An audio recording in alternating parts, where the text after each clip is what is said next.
Any intentions of really trading any of them? I don't know if this is in the rules. I don't really care. But I think we've already discussed we are going to trade coaches. Fee's going to take her coach, Sandy Brondello. Let's get it. Oh. It's going to be amazing. Sorry, WNBA, if that's not in the rule.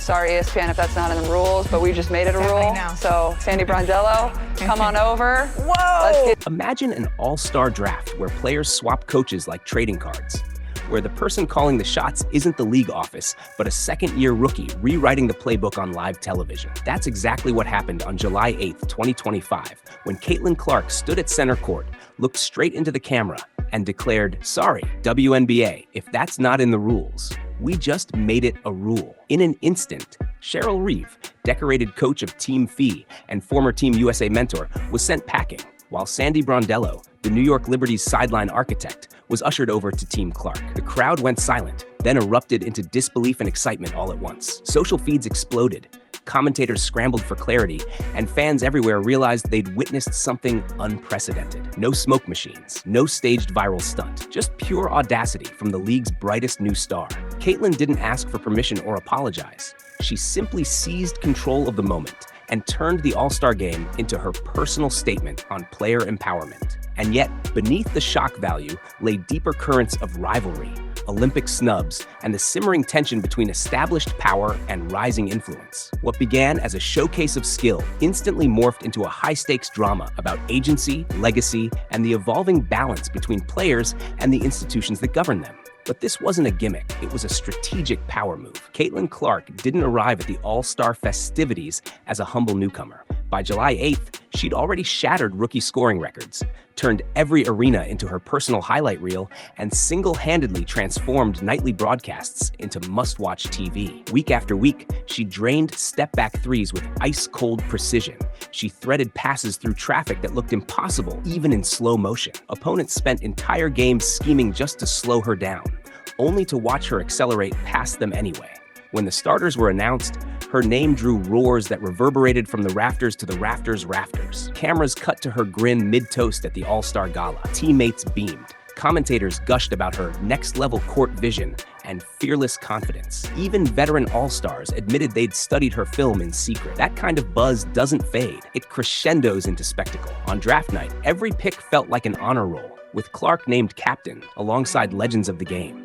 And yet, as she made her way to center court, you sensed she was already looking past the usual rituals, the pre-game speeches, the friendly banter, the autograph lines. She knew this stage belonged to her, but she wasn't here just to bask in adoration.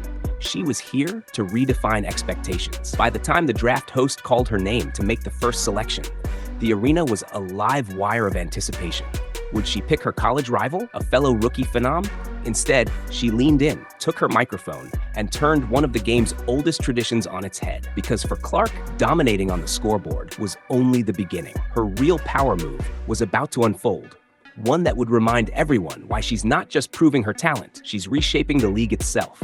And that's when the whispers started. Is she really going to do it? Did she just say, "We just made it a rule"? The answer rippled through every seat, every screen, every timeline. Yes, she was. Yes, she did. And what happened next would shock the WNBA and basketball fans worldwide into a new era of player-driven drama. When Caitlin Clark stepped up to the microphone for her first All-Star pick, you could almost feel the electricity crackle through the arena.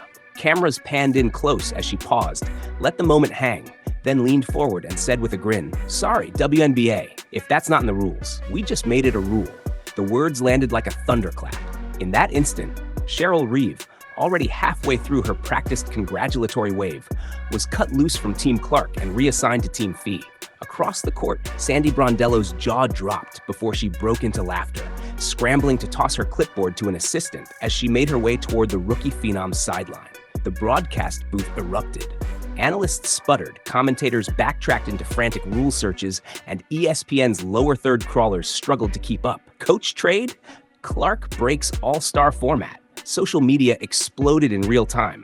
Coach Swap and #rulebreaker trending within seconds. Fans in the stands alternated between stunned silence and cheers, as though they weren't sure whether to boo a disruption of tradition or applaud a historic power play. Meanwhile, backstage, Reeve gathered her composure. She shrugged with wry humor. This wasn't her first brush with chaos, but the moment still stung. Brondello, on the other hand, accepted the unprecedented handoff like a seasoned pro embracing an unexpected challenge. Her son's live text popped up on her phone. "Mom, you just made history." She glanced at the screen, smiled, and jogged onto Clark's bench, knowing this was far more than an exhibition surprise. It was a seismic shift in how stars could command even the most daylight-lit stages. And the person whose reaction would go down in meme history wasn't a coach at all, but Sabrina Eonescu. Sabrina Eonescu's grin said it all the moment Sandy Brondello slid onto Caitlin's bench, a spark of recognition, of irrepressible confidence. "You can't escape me," she quipped, half laughing, half challenging. An inside joke turned public proclamation. To onlookers, it sounded playful, but beneath the banter lay years of shared triumphs in New York. Pick and rolls perfected, defensive rotations drilled until they became second nature, and late-game huddles where Brondello's calm voice always found the right words. Now, in a single all-star twist, that familiarity transformed into tactical gold. Picture Sabrina, already primed for another showcase, suddenly reunited with the coach who knows her every move. Her preferred set plays, her comfort spots on the court, even the way she reads help defense.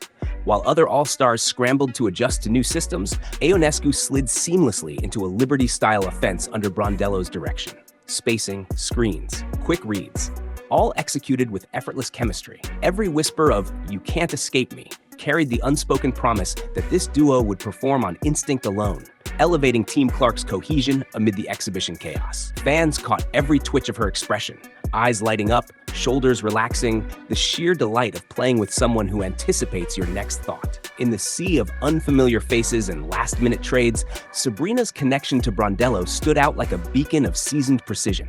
It wasn't just nostalgia, it was strategy, a reminder that some partnerships are more than history. They're a competitive advantage. But to understand why this reunion felt like poetic justice, and why those 5 words echoed so powerfully across arenas and timelines alike, we need to rewind to a moment of real friction between Clark and Reeve. The tension at center court didn't start with the coach swap. It traces back to the months after the Paris Olympics roster was unveiled. When Caitlin Clark's name was conspicuously absent from Team USA, whispers turned into headlines. Rookie snub sparks debate.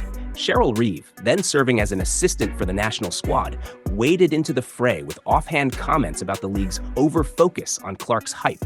Suddenly, what should have been a celebratory Olympic cycle became a simmering feud. Clark watched as pundits dissected Reeve's remarks, framing them as the establishment pushing back against the WNBA's breakout star.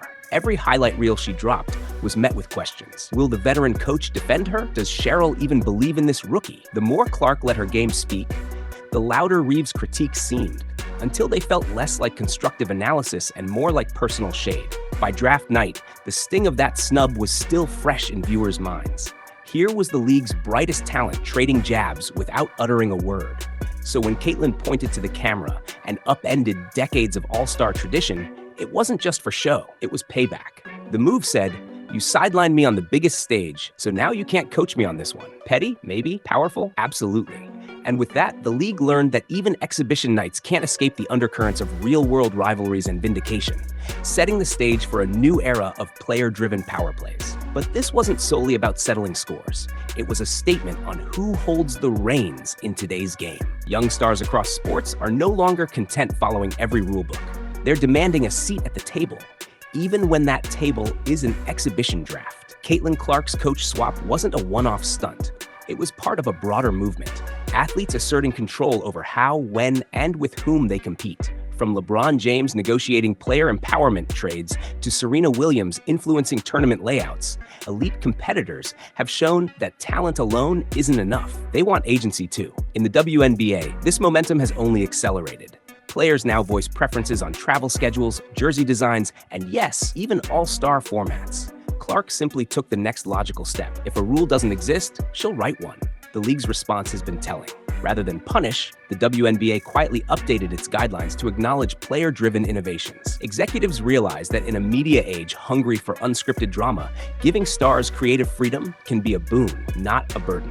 This shift signals an evolving balance of power. Coaches still prepare game plans, but today's marquee names wield enough influence to reshape the stage. And as agents and social media followings grow, so does the leverage of the game's brightest talents. In other words, don't be surprised if future All-Star drafts come with player-approved rulebooks. But fans and media went wild.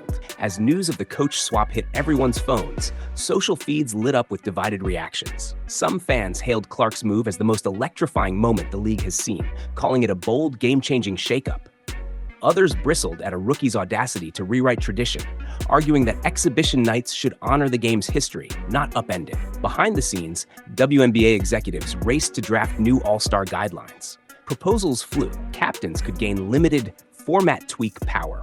Fan votes might decide special rules, and a formal player empowerment clause could become standard. Rather than punish the stunt, the league opted to codify flexibility, signaling that future All-Star weekends will welcome creative ideas, as long as there's a clear framework. Looking ahead, the ripple effects extend well beyond one draft. Agents are already asking, what other in-game innovations can our clients drive? Coaches know that off-court rapport may soon count as much as X's and O's. And viewers, they've been given another reason to tune in, hungry for unscripted moments where the stars truly call the shots. Caitlin Clark's coach swap wasn't just a viral headline.